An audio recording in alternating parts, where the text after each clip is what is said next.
here for the Temur decks. We'll see. Now the Hornet Queens are in, which is, supposed to be that better option. Yeah. So we'll see if there can be a lot more, of a put-together draw. Carl there really needed some lands early, was unable to find it. Maybe Julian can have a little bit better luck. Yeah, let's see if his fortune differs slightly from his teammates as we take a look at Jim's hand.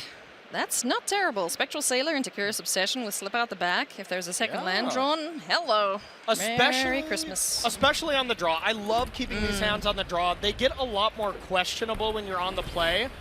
But yeah, right on time. Snow-covered island coming down, which is a very good draw. It is indeed. Fire Prophecy can answer an end-step Spectral Sailor.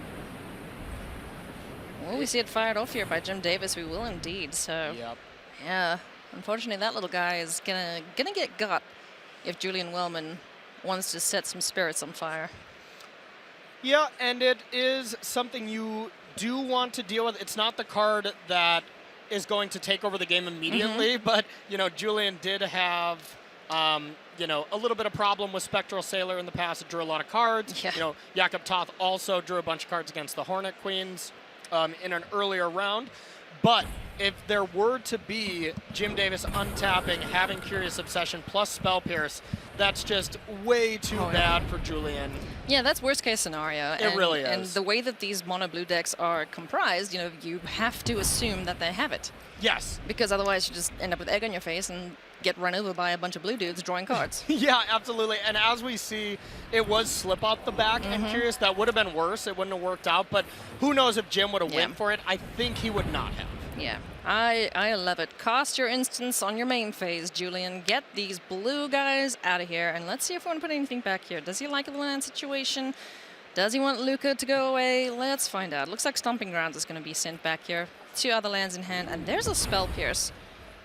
So now it's the question. Terrible. Yeah, it more than likely, Julian actually wants to put a Breeding Pool into play tapped here to disguise Spell Pierce, because if you untap, it's pretty clear you have something. Maybe it's Mystical Dispute, but there's nothing you're going to need to Spell Pierce on Jim Davis's turn when Jim doesn't have a creature. Yeah, likely to see the Spell Pierce to protect a Luca being cast on turn 6, for example. Yeah, definitely. That sort of thing. Or try to deal with a Curious Obsession if Jim is a little bit land light. Not really the case here. But. Speaking of Spell Pierce, there is Jim Davis. Spell Pierce of his own. And a big congratulations to Jim Davis. Recently had a little baby boy. He's so cute. He's been watching at home. Team Dad, #Team Daddy. Absolutely. He said he went from testing to then not sleeping and taking care of the little one. So yeah, absolutely huge congratulations to Jim. Talk about hard mode, huh? Yeah, no kidding. No kidding. That's how you test for a tournament. Yeah, mental capacity at its maximum. Open up the Sea Scry. Let's put some stuff to the bottom. Another land found there for Julian. Not what he wants to see. He needs something for Luke. It's a chew on, please. Library. Soul Seer. Okay, that can kill something at least. Yeah, and Soul Seer coming in this matchup, what that really tells me is there's so many cards that need to be taken out, because Soul Seer, 3-mana removal spell up against these blue decks, not really what you want. There are plenty of other good options for removal spells like Fry. That is a pretty nice one if you need, but it is much more versatile at killing some other stuff. And a quick attention to the records underneath the players' names. They are both 8-4 with 2 rounds left. So this isn't a win and in for the players now. They need both. They do. They absolutely need both. So step 1, winning here, getting into that win and in situation next round. You don't want to leave it up to chance. You want to control your own fate. And winning here is the way to do it. It is a step in the right direction for both of these players. Julian Wellman was our lone undefeated player for so long. Yeah. It would be absolutely heartbreaking for him not to make day 3. So much to play for here. Jim Davis, massive fan, as are so many others. It would be wonderful to see him on day 3, but there can only be 4. Yeah, absolutely can only be 4, and with Julian Wellman's dominance, of course Julian and Julian fans at home really want to make it to the Sunday competition. Some of the other players that are going to be in day 2 might be really afraid of Julian if he were to rattle off these 2 rounds. Yeah, that is a tempo deck deck. Looked insane for Standard. Looked absolutely insane. I even played a couple matches with it yesterday. I'm not surprised. It's so fun. Beating up on the poor ladder opponents, Corey. How could you? Curious Obsession on the stack here. Spell Pierce is not going to cut it, unfortunately. as Jim could either just Spell Pierce it back or just pay for it at this point. Yep, and Jim made a very good play here, making sure to play around not only Spell Pierce, but Mystical Dispute. Yep. That's how important Curious Obsession creatures with Brazen Borrower are.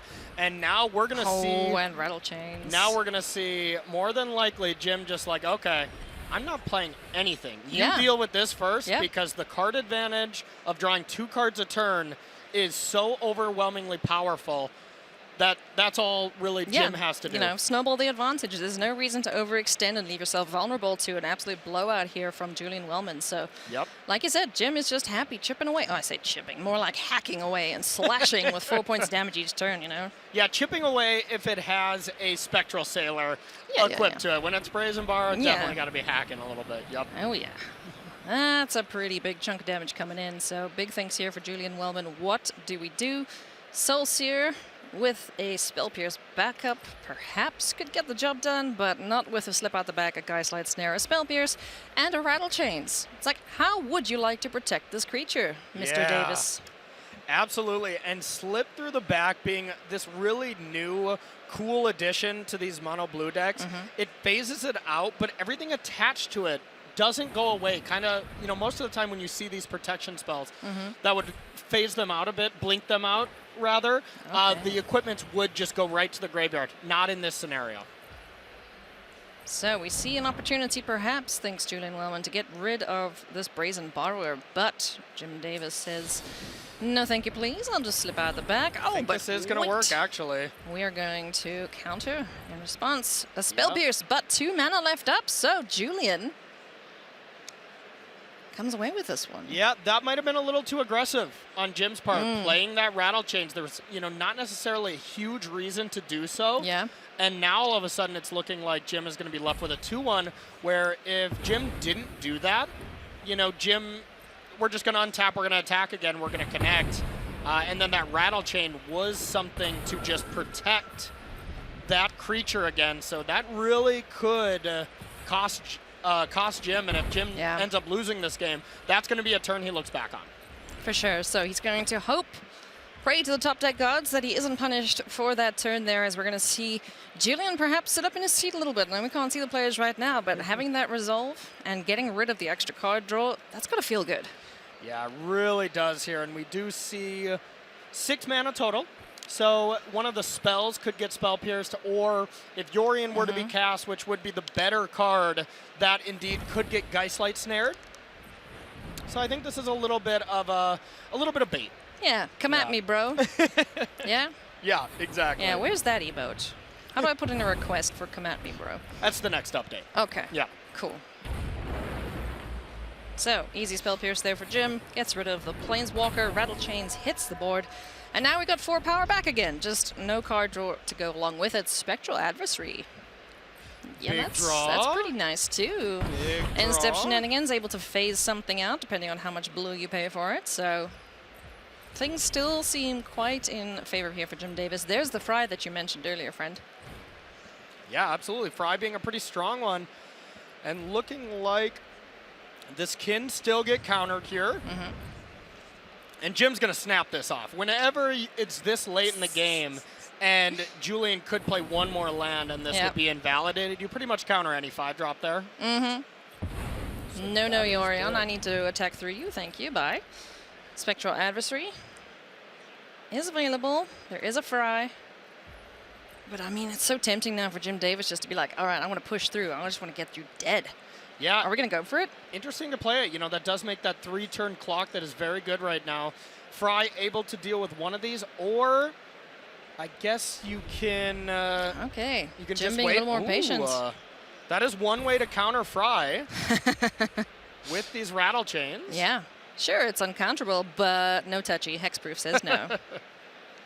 Alrighty, Rattle Chains in. Another 4 points of damage coming in. Fry is going to get cast here, and Rattle Chains is going to jump to the rescue to save his namesake card. Or is he? Let's find out. Yeah. Rattle Chains in. Hexproof. You will take the 4, sir. And down to 6. It's going to be a big draw. Julian can find Titan of Industry, or excuse me, Hornet Queen, now that is the post-board games. This would be huge here, or some way to Transmogrify. big draw step. You see Julian considering actually sacrificing Omen. Because he needs something to keep one of these creatures off the board or he's dead. Yep, absolutely. It's tough. It's really tough to sacrifice Omen here because then you are leaving yourself with 4 mana and not ideal. I think you just have to draw, but it is tempting because you have to find something. the last ditch effort then, the Hail Mary basically would be Transmogrify one of your creatures and hope that something smaller pops out, because at this point, I mean, he's dead either way, unfortunately, but let's go for it. Let's see what we find. If this hits a 1-power and creature. Spin the wheel. Hey, it's the worst 1-power creature to hit because it can just make itself big and chunky. So Jim Davis is going to be super happy with this. That's going to be a 2-0 again for the mono blue deck. Yep, this matchup looks rough. Just rip-roaring through really Temur Transmogrify. Goodness me. Swing on in. There it comes. Sure, let's take a look on the top of the library here. Don't do it to yourself, Julian. Let's see. Where was that stupid Titan? Never to be found. And even if Julian would have scryed, it wouldn't have found any removal that actually would have kept Julian alive. So still the right call. 8-5 for Julian, but Jim Davis improves his record to 9 wins, 1 more to go. For Jim Davis.